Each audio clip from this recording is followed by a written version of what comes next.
అందరికీ సాయంకాలపు శుభాలు. It's a pleasure to come here to share the word. దేవుని యొక్క వాక్యాన్ని పంచుకోవడానికి ఈ చోటికి రావటం ఎంతో ఆశీర్వాదకరంగా ఉంది.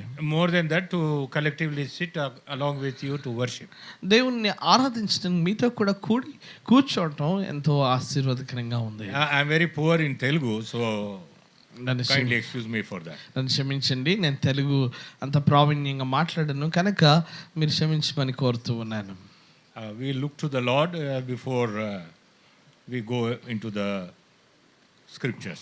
లేఖనంలోనికి వెళ్ళకముందు దయచేసి మనం వాక్యము వినకముందు ప్రార్థనలో ప్రభు వైపు చూద్దాం.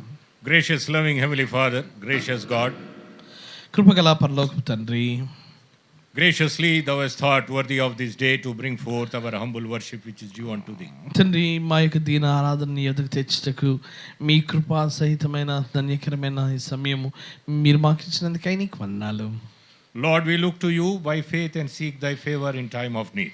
తండ్రి, నీ వంక మేము చూస్తూ ఈ సమయాల్లో తండ్రి నీ యొక్క అవసరతను మీ సహాయంను కోర్చు ఉన్నాము. Father God, we pray that the hearts which are sitting down here may look unto you and worship thee. తండ్రి, ఇక్కడ కూర్చున్న హృదయాలు నీ వంక చూచినట్లుగాను నీ యొద్ద నుండి వినినట్లుగాను సహాయం చేయండి. May everybody have that kind of thought in their hearts that to worship the Lord. ప్రభువును ఆరాధించాలన్న ఆకాంక్ష హృదయ వాంఛను మేమందరం కలిగిన వారిగా ఇక్కడ కూర్చోవడానికి సహాయం చేయండి. Help us that we may stand worthy in thy presence to hear thy word. తండ్రి, నీ వాక్యం వినుటకు నీ సన్నిధిలో యోగ్యమైన రీతిలో నిలబడుటకు మీరే మాకు సహాయం చేయండి. We come before thy throne. తండ్రి, నీ కృపా సింహాసనం యొద్దకు మేము వస్తూ ఉన్నాము. We confess our failure and shortcomings before thee. తండ్రి, మీ ఎదుటనే మా యొక్క బలహీనతలు మా విఫలత మేము తండ్రి ఒప్పుకొనిచున్నాము. Father, forgive each one of us. మీరే మాలో ప్రతి ఒక్కరిని క్షమించండి.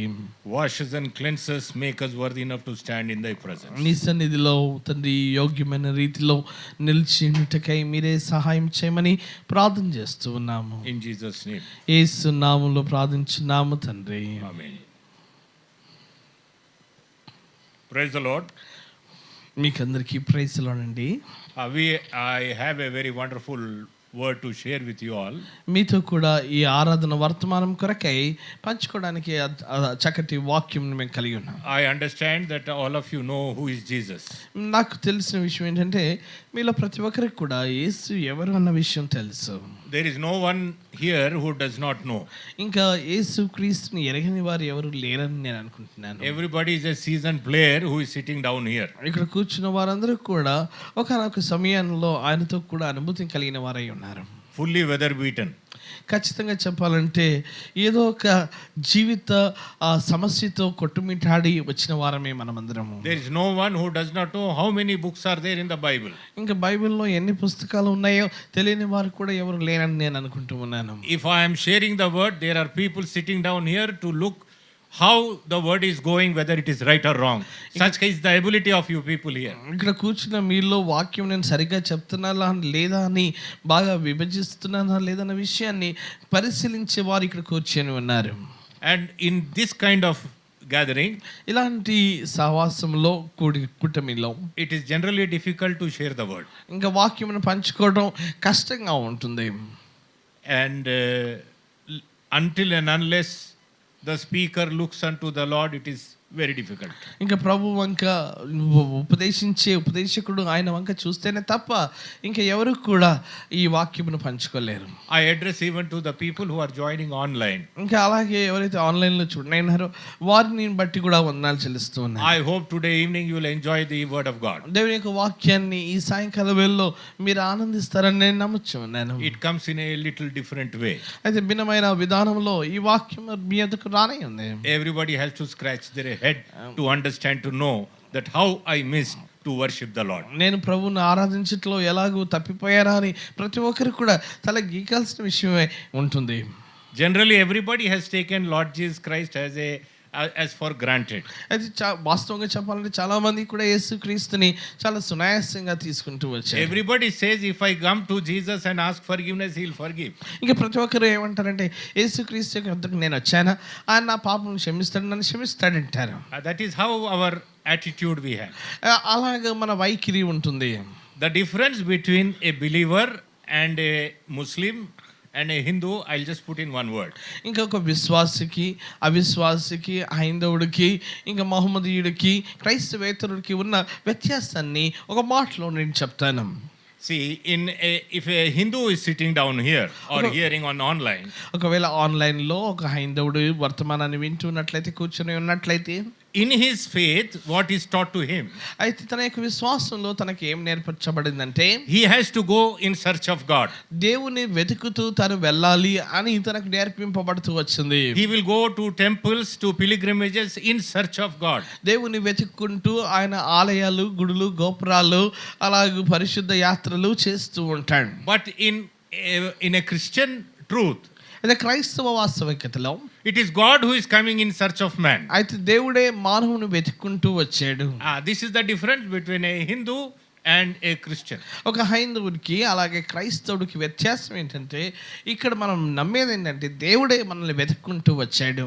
Now when it comes to another faith, that is Muslim, which we have predominant in India. ఇంకా భారతదేశంలో ఎక్కువ సంఖ్యలో ఉన్నవారు ఇంకా మహమ్మదీయులు కూడా ఉన్నారు. వారి యొక్క విశ్వాసంలో మనం చూస్తే 20% of Indian population are those who believe in Allah. ఇంకా 20% ఇంకా భారతదేశం జనాభాలో వారు అల్లాహ్ను నమ్ముతూ ఉంటారు. And this 20% is equivalent to the population of entire Pakistan.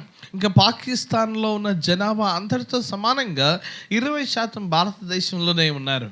And they worship their God, acknowledging him as only father and doesn't have any son. అయితే వారు దేవుణ్ణి ఎలాగో ఆరాధిస్తారంటే తండ్రిగా ఆరాధిస్తారు, కుమారుడిగా వారు స్వీకరించరు. Bible says that if anybody does not acknowledge Jesus as the son of God, he has no room in the kingdom of God.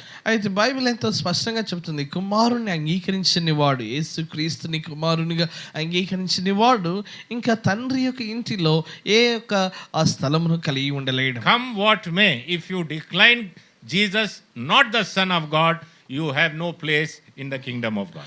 అయితే యేసుక్రీస్తుని నువ్వు కుమారుడిగా లేకపోతే రక్షకుడిగా అంగీకరించినట్లయితే నీకు పరలోకంలో ఇంకా స్థలము లేదు. This is the major difference. ఇది పెద్ద తేడా అయి ఉంది. Whereas we Christians, we address our God as our father. అయితే మనం క్రైస్తవులుగా మనం దేవుణ్ణి తండ్రి అని పిలుస్తూ ఉన్నాము. And we have taken him for granted. అయితే తండ్రిగా తనను ఎంతో చాలా సునాయాసంగా తీసుకుంటూ ఉంటాము. They say that we go to father and everything is excused. ఇంకా ఏమనుకుంటామంటే తండ్రి యొద్దకు మనం వెళ్ళినట్లయితే ఆ ప్రేమగల తండ్రి ఇంకా మనల్ని క్షమించేస్తాడులే అనుకుంటూ ఉంటాం. And the attitude of other faith is they also go to the father, but they say their father does not forgive. అయితే మరొక విశ్వాసం వారు ఏమనుకుంటారంటే తండ్రి దగ్గరకు మనం వెళ్తాం కానీ తండ్రి అంత సునాయాసంగా క్షమించడు. That is the faith of a Muslim. ఒక మహమ్మదీని యొక్క విశ్వాసము అది. He says you are doing wrong, you are deserving punishment. ఇంకా వారు ఏమంటారంటే నువ్వు తప్పు చేసావా ఖచ్చితంగా తండ్రి నిన్ను శిక్షిస్తాడంట. That is their faith. అది వారి యొక్క విశ్వాసం. We have the right faith, but unfortunately we have taken our Lord Jesus Christ for granted. అయితే మనం సరైన విశ్వాసం కలిగి ఉన్నా కూడా యేసుక్రీస్తు ప్రభువారిని ఎంతో సునాయాసంగా మనం తీసుకుంటాం. And for that reason our Christian life is very weak, a life without any strength in it. అయితే అందుకే క్రైస్తవ జీవితము ఎంతో బలహీనంగాను ఇంకా బలం లేనిదిగాను ఉంటుంది.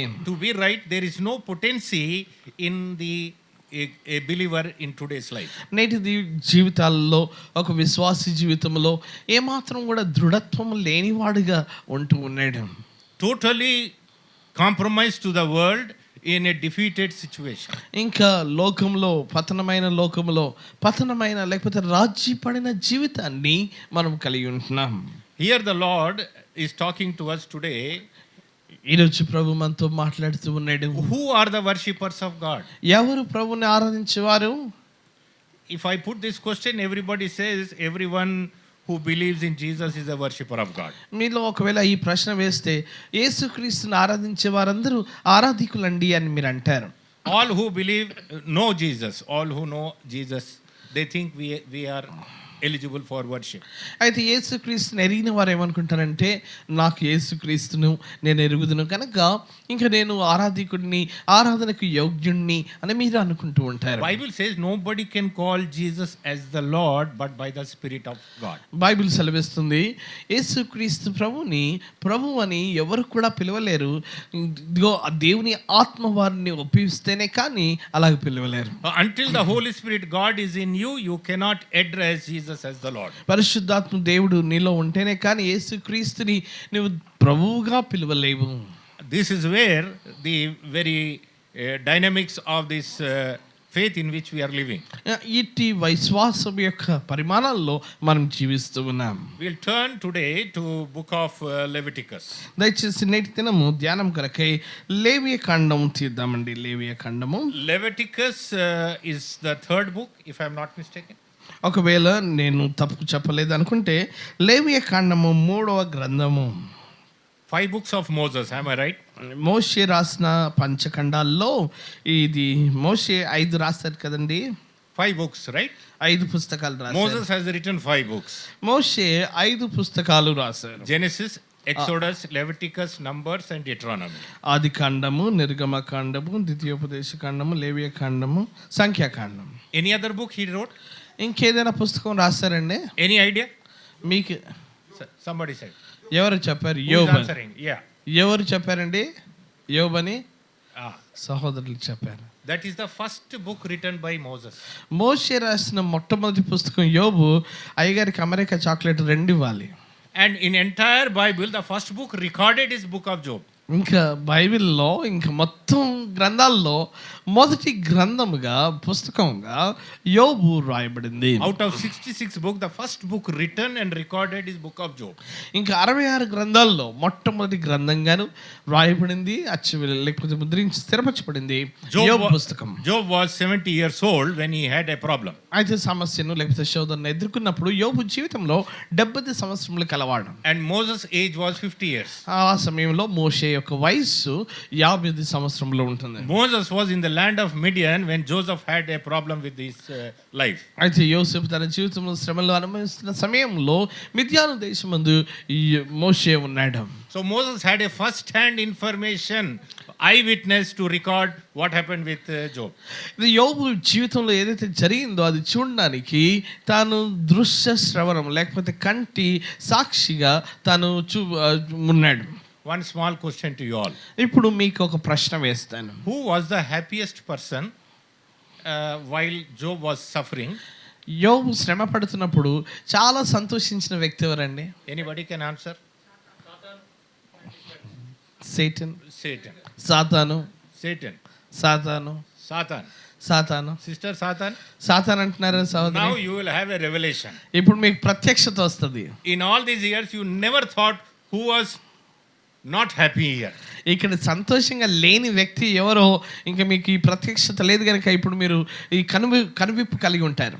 The most unhappiest person in the whole drama was Lucifer himself. ఇంకా ఈ యొక్క కథనం అంతట్లో కూడా అతి సంతోషంగా లేని వ్యక్తి ఎవరంటే లూసిఫర్ తానే. దుఃఖించిన వ్యక్తి Lucifer. The Lucifer was the saddest fellow in the whole book of Job's life. యోబు యొక్క జీవితం అంతట్లో లూసిఫరే ఎంతో దుఃఖించిన వ్యక్తి. Now you will understand your life. ఇప్పుడు మీ జీవితాన్ని మీరు అర్థం చేసుకుంటారు. And you also understand how far you made Lucifer happy or unhappy. మీరు కూడా అర్థం చేసుకుంటారు లూసిఫర్ని ఎంతగా సంతోషపరిచారు లేకపోతే ఎంతగా సంతోషం లేకుండా చేశారు. Our focus is when we come to the house of God, we want to worship and keep him happy. అయితే మనము దేవుని ఇంటికి వచ్చినప్పుడు మనం సంతోషంగా ఉండాలని, దేవుని సంతోషపరచాలని, ఆరాధించాలని కోరుతాం. And here we see that Lucifer was the most unhappiest person, crying when he was seeing the suffering of Job. యోబు యొక్క శ్రమలు చూస్తున్నప్పుడు లూసిఫర్ తానే ఎంతో దుఃఖించిన వ్యక్తిగా ఉండవచ్చు. The reason is కారణం ఏంటి? Job did not utter from his mouth to curse God. దేవుణ్ణి దూషించుటకు యోబు తన నోరు తెరవలేదు. How much trouble he brought to him, he continued to worship God. అయితే ఎంత శ్రమ తెస్తుంటే అంతగా దేవుని ఆరాధిస్తూ వచ్చాడు యోబు. Whereas in our particular life, అయితే మన దైనందిన జీవితాల్లో, మన వ్యక్తిగత జీవితాల్లో little problem comes, we start grumbling. చిన్న సమస్య వస్తే మనం చాలా గురుగుతూ ఉంటాం, గురుగు And we say, సత్తిగడ్డలాగా God అవుతాం. had no other business but me. ఇంకా దేవుడికి ఏ పని లేదు, నేనే దొరికానా అని గురుగుడు సత్తిగడ్డలాగా గురుగుతూ ఉంటాం. The more we grumble, the Lucifer is very happy. అయితే మనం ఎంతగా గురుగుతూ ఉంటామో, సనుగుతూ ఉంటామో, అంతగా లూసిఫర్ సంతోషిస్తూ ఉంటాడు. That is the difference what we see in the life of Job. యోబు యొక్క జీవితంలో అదే వ్యత్యాసాన్ని మనం చూస్తూ ఉన్నాం. Job lost everything. యోబు అంతయు పోగొట్టుకున్నాడు. And he did not say anything evil about God. దేవుని గురించి ఏ దుష్టత్వాన్ని తను చెప్పట్లేదు. God himself gave a testimony with his friends that he spoke the right and you guys spoke wrong. అయితే దేవుడు తన గురించి సాక్ష్యం ఇస్తూ, నా వలె యోబు నా గురించి పలికినట్టుగా మీలో ఎవరు కూడా నా గురించి అలా చక్కగా పలకలేదంటాడు. And he puts the last and final problem test to Job. యోబుకు చివరి సమస్య పరీక్షను యోబుకు దేవుడు పెడుతూ ఉన్నాడు. The toughest one. చాలా క్లిష్టమైన, కష్టమైనది. Not losing his children. తన పిల్లల్ని పోగొట్టుకోవడమే కాదు, Not losing his property. తన యొక్క ఆస్తులను పోగొట్టుకోవడమే కాదు, Not having that skin disease on him. తన శరీరంపై ఉన్న చర్మ వ్యాధి మాత్రమే కాదు, Not those friends coming and shouting at him. ఇంకా స్నేహితులు వచ్చి తనపై కేకులు వేయటమే కాదు. The last was Jesus, the God Almighty said, if Job prays for you guys, then only I am going to hear the prayer. యోబు స్నేహితులతో అంటాడు, యోబు మీ కొరకు ప్రార్థన చేస్తేనే కానీ నేను మిమ్మల్ని విడిచిపెట్టను అంటాడు. If one sister is offending somebody here, ఇక్కడ ఒక సహోదరి ఇంకెవరినైనా గాయపరుస్తూ ఉన్నట్లయితే, and that person God tell you pray for her, will you do that? ఒకవేళ దేవుడు ఆ గాయపరుస్తున్న సహోదరి కొరకు మీరు ప్రార్థన చేయమంటే మీరు చేస్తారా? You will never do it. మీరు అది ఇంక చేయకపోవచ్చు. That is where we fall short in having the standard in which we are supposed to live in the presence of God. దేవుని సన్నిధిలో ఏ ఒక్క భాగ్యంలో, ఏ స్థాయిలో అయితే జీవించాలో ఆ స్థాయిలో మనం కోల్పోతూ ఉంటాం. So Job did not say anything, but he prayed for his friends. అయితే యోబు మాత్రం ఏ మాట మరో మాట చెప్పకుండా తన స్నేహితుల కొరకు ప్రార్థన చేస్తూ ఉన్నాడు. And thereafter Bible records God blessed him. దాని తర్వాత బైబిల్ రాస్తూ ఉంది, దేవుడు తనను దీవించాడు. Now last question. ఇప్పుడు చివరి ప్రశ్న. Don't think otherwise if I am questioning you. నేను ఎక్కువ ప్రశ్నలు వేస్తున్నాను మీరు అనుకోవద్దు. And don't think that by questioning I am not trying to reduce your spiritual standard. నేనేదో ప్రశ్న వేసినంత మాత్రాన మీ యొక్క ఆత్మీయ స్థాయిని తక్కువ చేస్తున్నానని కాదు. It is only for encouraging one another. మనం ఒకరినొకరు ప్రోత్సహించుకున్నట్టుకై ఇలాగ చేయొచ్చు అన్నాం. My last question is, నా చివరి ప్రశ్న, if anybody answer this question, ఎవరైనా ఈ ప్రశ్నకు జవాబు చెప్తే I will give gold chain as a gift. మీకు బంగారపు గొలుసును అయ్యగారిస్తాను. This is my promise. అయ్యగారిస్తానన్నారు. నా వాగ్దానం కాదు, అయ్యగారి వాగ్దానం. అంటే మళ్ళీ తర్వాత మీరు నన్ను పట్టుకోవద్దని. The question is, ప్రశ్న ఏంటంటే, what was the blessing Job received? యోబు పొందుకున్న ఆశీర్వాదం ఏంటి? If anybody can answer. రెండంతలు. అయ్యగారికి చైన్ మీద ఆశ ఎక్కున్నట్టుంది. రెండంతలు. Anybody? That is a very general. There is a general reply from anybody. ఎవరైనా సహజంగా చెప్పే జవాబు అది. ఆ జవాబు కాకుండా ఇంకో జవాబు.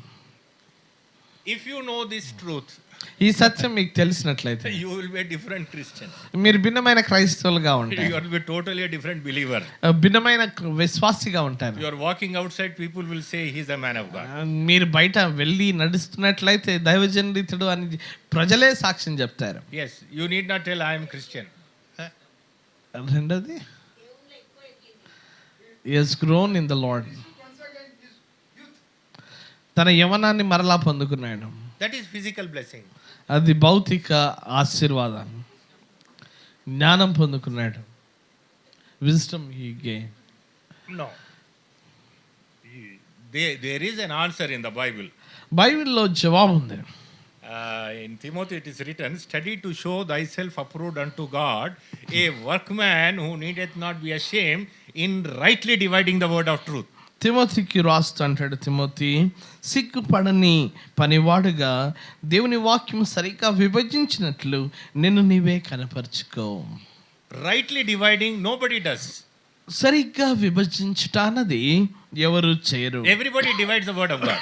ప్రతి ఒక్కరు విభజిస్తూ ఉంటారు. Because the word is being divided, so many assemblies, so many fellowships, so many denominations, you name it, everybody is having.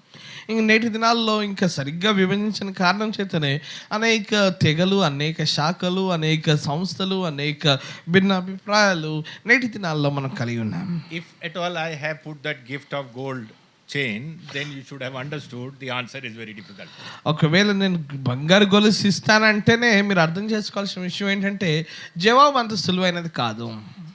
Everybody we see in our general life, there are many businessmen who lost everything and they again came back and they flourished and they become very big businessmen. నేటి దినాల్లో మనం చూస్తుంటాము, వారి గురించి వింటుంటాము, చదువుతుంటాము. కొంతమంది వ్యాపారవేత్తలు సమస్తాన్ని పోగొట్టుకొని మరలా పునఃప్రారంభించి మరలా రెట్టింపు చేస్తూ ఉంటారు. There is no difference between them and Job if you say that Job was blessed double.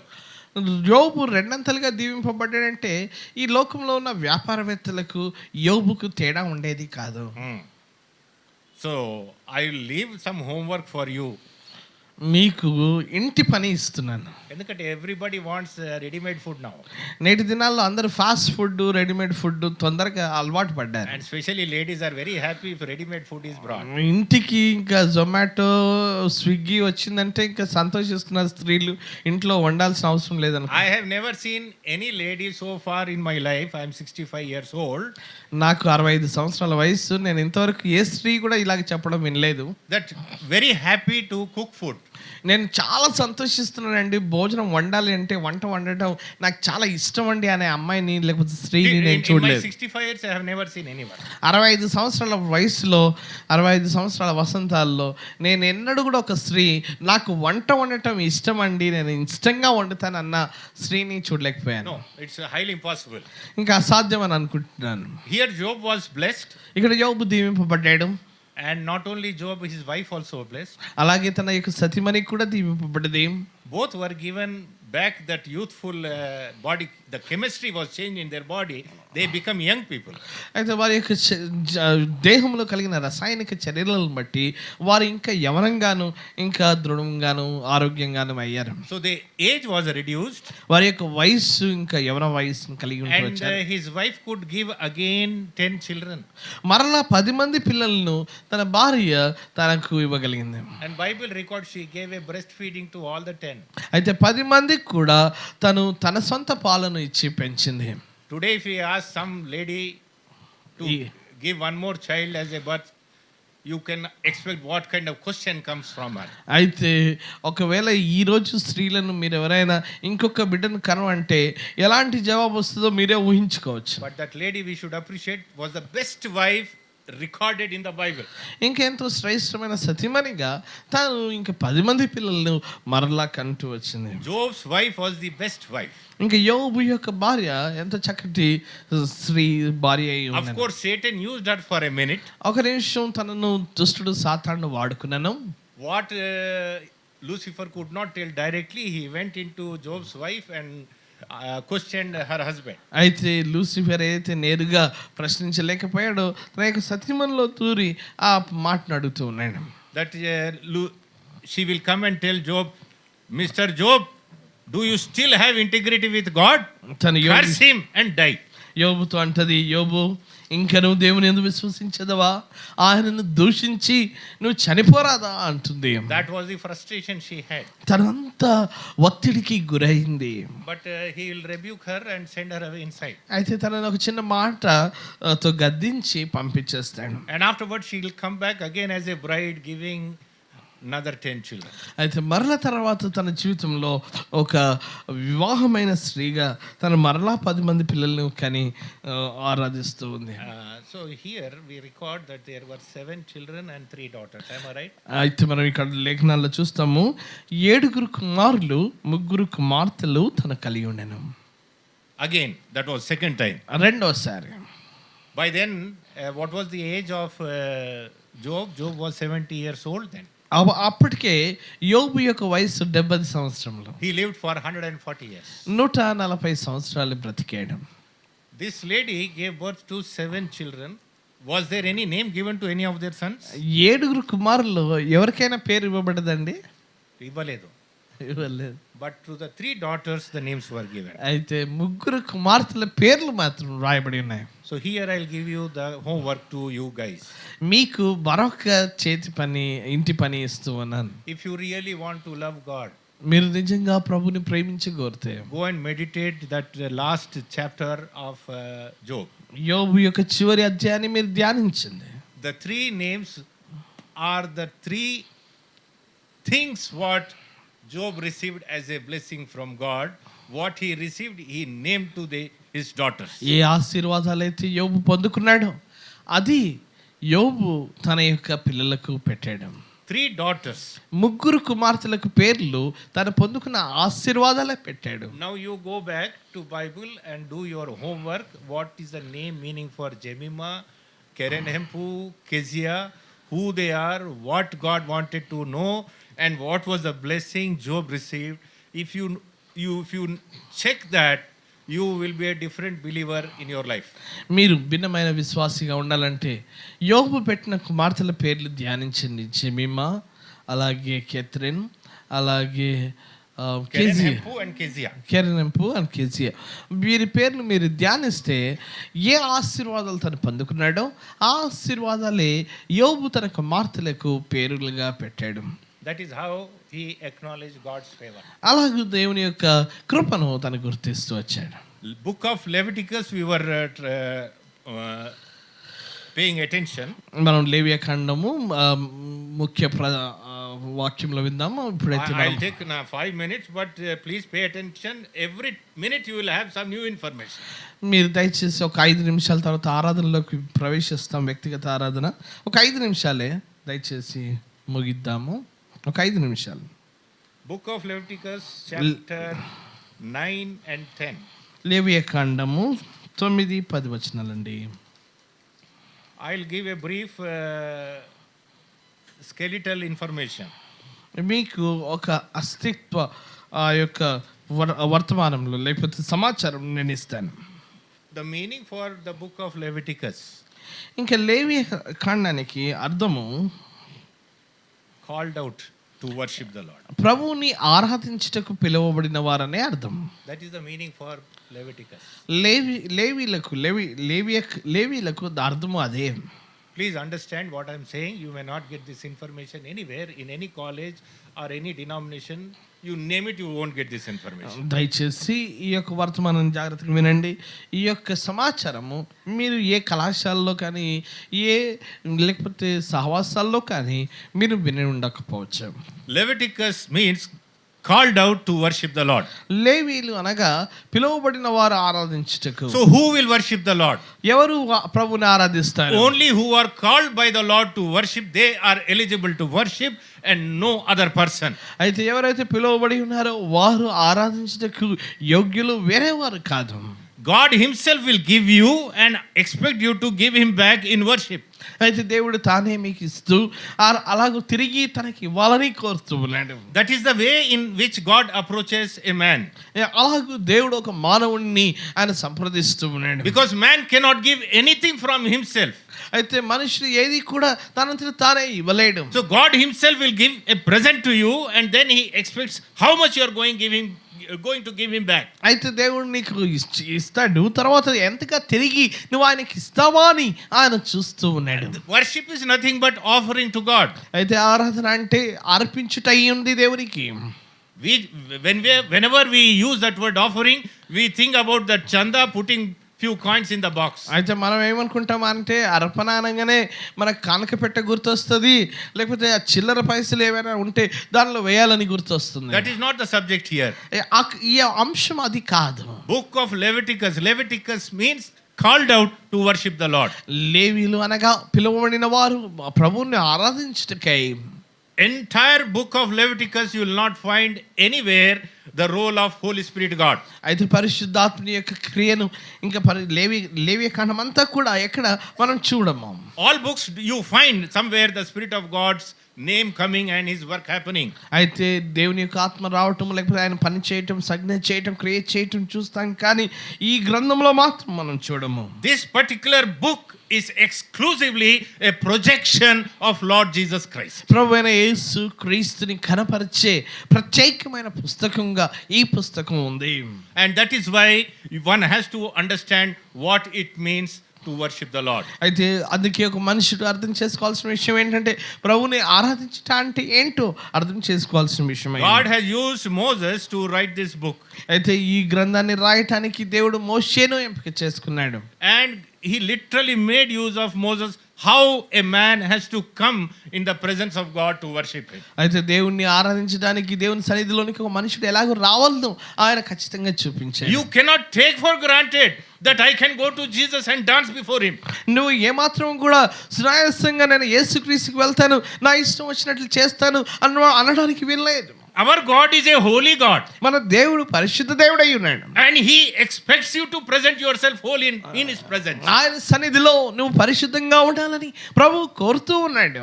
Unfortunately, we Christians have lost the very word of holiness. అయితే మనలో క్రైస్తవులమైన మనం ఆ పరిశుద్ధతకు ఆ యొక్క ప్రాముఖ్యతను పోగొట్టుకున్న వారుగా You ఉన్నాం. may find a good Christian but a big hole in his holiness. అయితే మంచి క్రైస్తవుడిగా కనబడవచ్చు, తన యొక్క పరిశుద్ధ జీవితంలో చూస్తే ఎంతో శూన్యంగాను చిన్నగా ఉండవచ్చు. Touch him and see out of his mouth what kind of foul language he will speak. ఒకవేళ మీరు నోరు తెరిచినట్లయితే ఎంతో మంది క్రైస్తవుల జీవితాల్లో చూస్తే ఎంతో దుర్భాషలు వారు మాట్లాడుతూ ఉంటారు. Abundance of the heart the mouth speaketh. హృదయం నిండిన దానితో నోరు మాట్లాడును. People have no fear. They speak every dirty word just like a hooligan who is on the street. అయితే వీధుల్లో ఉండేవారు ఎలాగైతే చెడ్డ మాటలు దుర్భాషలు మాట్లాడతారో క్రైస్తవులైన వారు, దేవుని బిడ్డలైన వారు కూడా, ఆరాధించే వారు కూడా అటు దుర్భాషలు మాట్లాడుతూ ప్రభువును ఆరాధిస్తూ ఉంటారు. When you question them, they say, I got angry, brother, so I spoke. మీరు ఒకవేళ ప్రశ్న వేశారనుకోండి, నిలదీశారనుకోండి, ఎందుకండి మీరు విశ్వాసి అయి ఉండి ఇంతకాలం క్రైస్తవులు అయి ఉండి ఇలాంటి దుర్భాషలు మాట్లాడుతున్నారంటే ఏం చేయాలండి, కోపం వచ్చిందండి అంటూ ఉంటారు.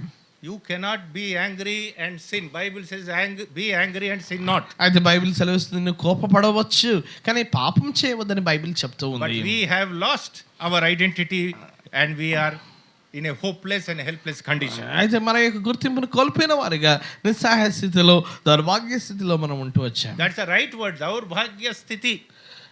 There is no better word than that in Telugu. ఇంకా తెలుగులో ఇంకా దాన్ని వివరించడానికి అంతకంటే చక్కటి పదం లేదు. When somebody asks, where did you go this Sunday? They will say, I went for Aradhana.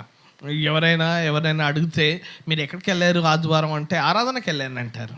And if we ask more, they will sing that song, Aradhana, Aradhana, Aradhana. ఇంకెక్కువ అడిగితే వారు పాటలు కూడా ఏం పాడారో పాడేస్తారు. I will tell you one more thing. ఇంకొక విషయం చెప్తాను. Music is not the means of worship. అయితే సంగీతమే ఆరాధనకు ప్రాముఖ్యమైనది కాదు. Please, youngsters, you understand. మీరు ఇంకా సంగీతం వాయించేవారు అర్థం చేసుకోండి. Music is not the means of worship. ఇంకా సంగీతమే ఆరాధనకు ప్రాముఖ్యం కాదు. Music will show the need for worship. అయితే ఈ సంగీతము ఆరాధన యొక్క అవశ్యతను తెలియజేసేదై ఉంది. This you should understand properly. ఇది మీరు గ్రహించాల్సిన వారై ఉన్నారు. You cannot be emotional to worship the Lord. ఆరాధించడానికి భావోద్రేకాలతో ఆరాధిస్తే కాదు. You must be promotional. అయితే మీరు ఎంతో చక్కగా ఆరాధించటం ఉత్తీర్ణతలోకి వెళ్ళాలి. But unfortunately our believers are commotional. అయితే నేటి దినాల్లో దురదృష్టవశాత్తు మన క్రైస్తవులైన వారు ఏదో చేయాల్సిన వాడుక చెప్పిన చేస్తూ ఉన్నారు. Little you trigger them, they come up with their sleeves up to fight with you. మీరు కొంచెం వారిని కెలకారా వారు ఇంకా వారి చేతులు మడిచి పోట్లాడటానికి ముందుకు వస్తారు. But they are very honest when they die. వారు చనిపోయేటప్పుడు చాలా యథార్థంగా చెప్తారు. You know, in that obituary column in the paper, వాళ్ళు మీరు ఆ యొక్క వార్తాపత్రికల్లో చనిపోయిన వ్యక్తి గురించి రాస్తారు. I fought a good fight. వాళ్ళు ఏమని రాస్తారంటే నేను మంచి పోరాటం పోరాడితిని. This is their పోరాటం. వారి యొక్క పోరాటం మందిరాల్లో వారి ఆరాటం పోరాటం. And they will have a big problem when they go to see the Lord. ప్రభువును చూడడానికి ప్రభు ఎదుట నిలబడినప్పుడు వారు ఎంతో సమస్యలు ఎదుర్కొంటారు. Called out people are the only persons who are to worship the Lord. అది పిలువబడిన వారు మాత్రమే ఆరాధించడానికి యోగ్యులైన వారు. In book of Leviticus chapter 10 లేవియకాండం 10వ అధ్యాయంలో and 9 9వ వచనంలో and in 8, 8వ వచనంలో we see how Moses was preparing the sons of Aaron for the Levitical purpose. అయితే ఈ యొక్క సేవా పరిచర్య కొరకై లేవీలను ఎలాగూ అహరోను కుమారులను సిద్ధపరుస్తున్నాడు మోషే మనం చూస్తూ ఉన్నాం. And we gave a practical demonstration how we should worship the Lord. అలాగే ప్రభువుని ఎలాగ ఆరాధించాలో అక్కడ క్రియాపూర్వకమైన ఆ యొక్క చూపిస్తూ ఉన్నారు. In 9th chapter we see that how Moses stood by and encouraged these two youngsters how they should come in the presence of God. దేవుని సన్నిధిలోనికి తన యొక్క యవనస్తులు రావాలో తాను 9వ అధ్యాయంలో నేర్పిస్తూ ఉన్నాడు. Because that was their heritage. The children of Aaron had a heritage that they are supposed to be in the temple of God. దేవుని యొక్క ఆలయంలో వారు ఉండాలి కనుక దేవుడు వారికి నేర్పిస్తూ ఉన్నాడు. And there he will perform an offering. అలాగూ వారికి ఆరాధన చేస్తూ ఉన్నాడు. And God will accept that offering. అయితే వారితో ఆరాధించిన సమయంలో అర్పణను ప్రభువు అంగీకరిస్తూ ఉన్నాడు. One more question. మరొక ప్రశ్న, Very beautiful question. ఇది చక్కటి ప్రశ్న. When an offering is given to God దేవునికి అర్పణ ఇవ్వబడినప్పుడు ఇచ్చినప్పుడు on the altar, ఆ యొక్క బలిపీఠం యొద్ద God we cannot see. మనం సంతోషం చూడం. We cannot see God. మనం దేవుని మనం చూడం. So God is invisible. దేవుడు అదృశ్య దేవుడై ఉన్నాడు. We are visible. మనము దృశ్యంగా మనం కనబడుతూ ఉన్నాము. And we put an offering on the altar. మనము ఆ బలిపీఠం మీద అర్పణ పెడుతూ ఉన్నాం. What is the evidence that God accepted that offering? ఆ అర్పణను అంగీకరించాడు అనడానికి ఆ యొక్క రుజువు ఏమై ఉంది? Please, anybody. ఎవరైనా చెప్పండి. దీనికి గొలుసు లేదు. What is the evidence? If I give this as a gift, he'll receive it. So I know he has received. You all have seen. Okay? Because he is physical, I am physical. But here God is not physical. నేను భౌతికంగా తను భౌతికంగా ఉన్నాడు కనుక మీ భౌతిక నేత్రాలతో చూడవచ్చు తను ఇస్తున్న దాన్ని నేను తీసుకుంటున్నానని. దానికి సాదృశ్యంగా మీరు చెప్పవచ్చు. ఒకవేళ దేవుడు అదృశ్య దేవుడు కనుక మనం దృశ్యంగా ఏదైనా ఇచ్చినప్పుడు అది అంగీకరించాడు అనడానికి రుజువు ఏమైంది చెప్పండి. బంగారు గొలుసు. వేరే ప్రశ్న. మలాకి 3:10. Please see what is Malachi 3. మలాకి 3:10లో ఏముందో చదవండి. We'll honor our brother's reference. Please see Malachi 3:10. మలాకి 3:10 అండి. Nice. Somebody participated at last. ఎవరో ఒకరు పాల్పొందరు. నా మందిరంలో ఆహారం ఉండనట్లు 10వ భాగమంతయు మీరు నా మందిరపు నిధిలోనికి తీసుకుని రండి. దీన్ని చేసి మీరు నన్ను శోధించిన ఎడల నేను ఆకాశపు పట్టుచల్లంత విస్తారముగా దీవెనలను కుమ్మరించదనని నైవేద్యముల అధిపతి యెహోవా సెలవిచ్చున్నాడు. No, that's not right.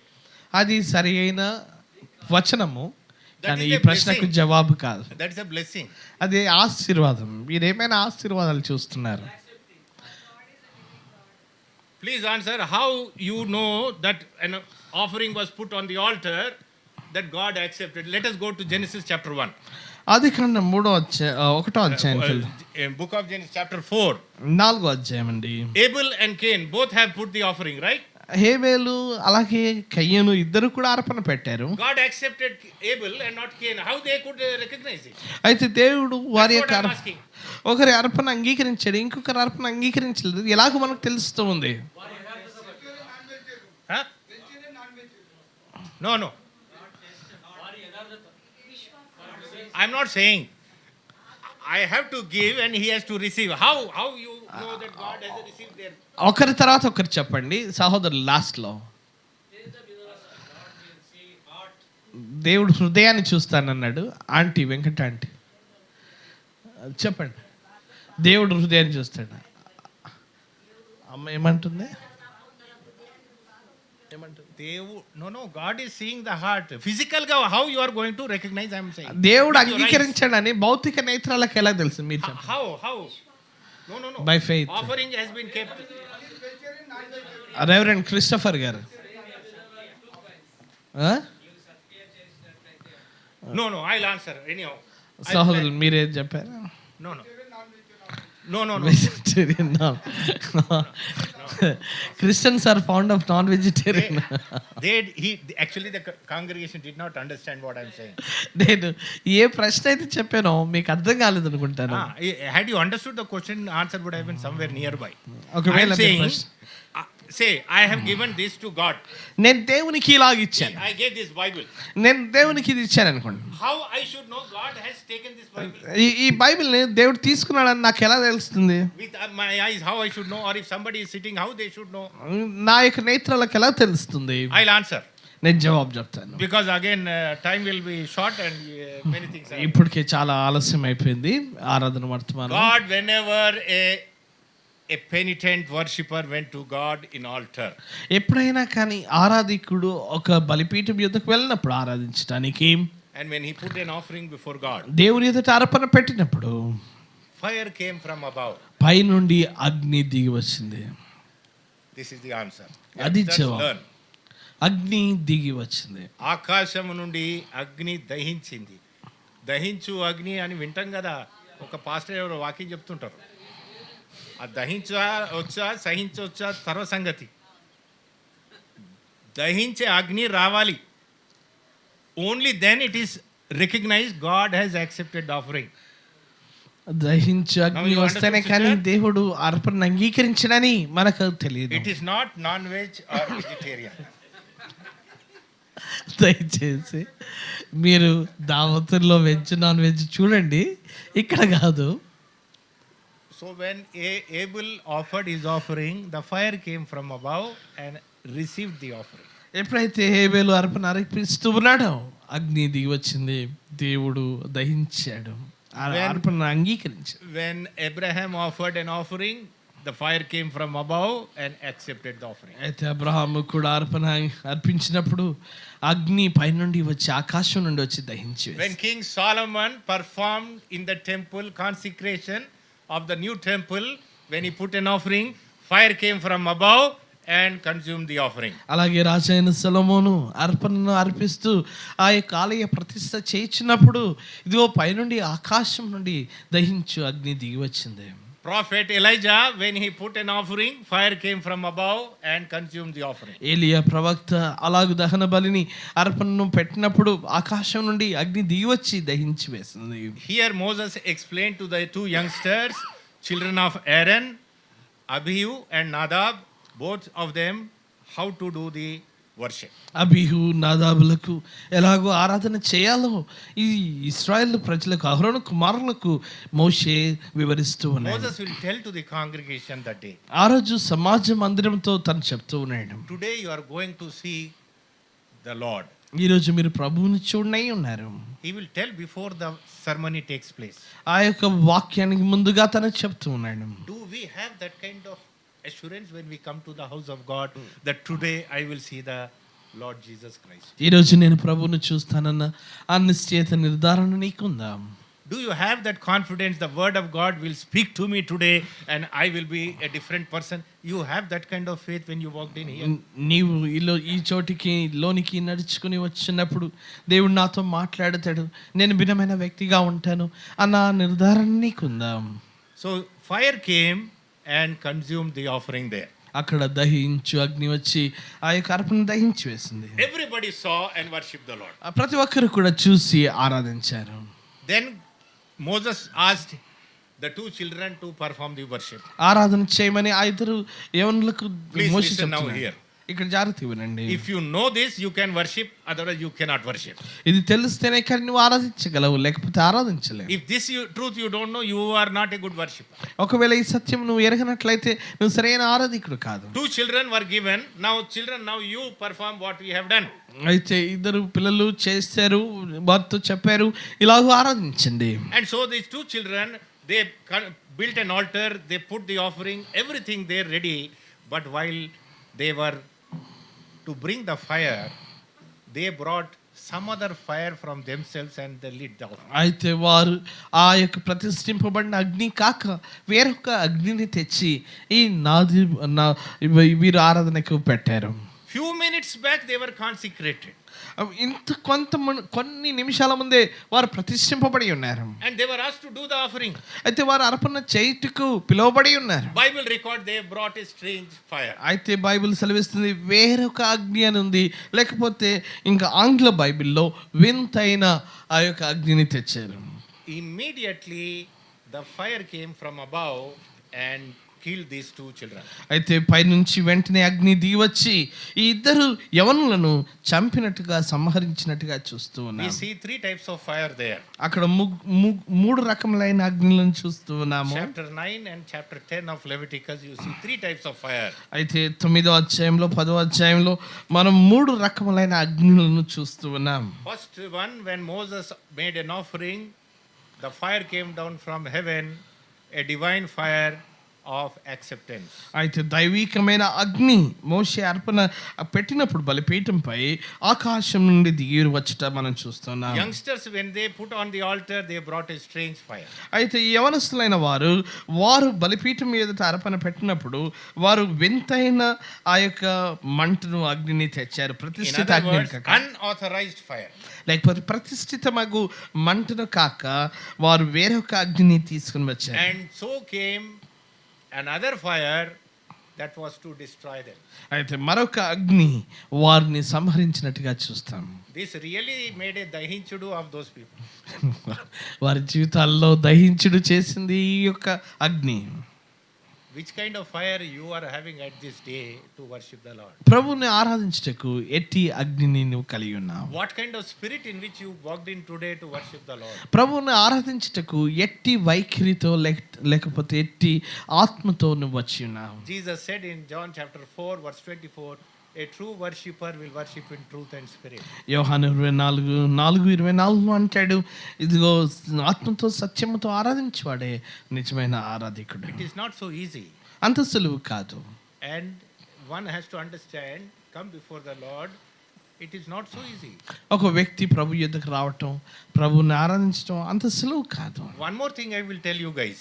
తర్వాత రెండవ వర్తమానంలో నేను వేరే No, విషయాలు I want one point to tell them. ఇప్పుడే చెప్పాలని కోరుతూ ఉన్నాను. Be careful with a true worshipper. ఒక నిజమైన ఆరాధికునితో జాగ్రత్తగా ఉండు. You cannot play with him. నీవు నిజమైన ఆరాధికుని కూడా ముట్టలేవు. The moment you see a true worshipper, you will shiver in your pants. నిజముగా ఆరాధించే ఒక ఆరాధికుని చూస్తే నువ్వు వణికిపోతావు. That is the credibility the Lord Almighty gives to that worshipper. నిజమైన ఆరాధికునికి దేవుడిచ్చే ఆధిక్యత ప్రసన్నత అలాంటిది. Did you ever think a worshipper you should be afraid of him? ఒక ఆరాధికుని చూస్తే భయపడిపోతానని నువ్వు ఎప్పుడైనా అనుకున్నావా? A true worshipper, one should be very, very fearful with that person.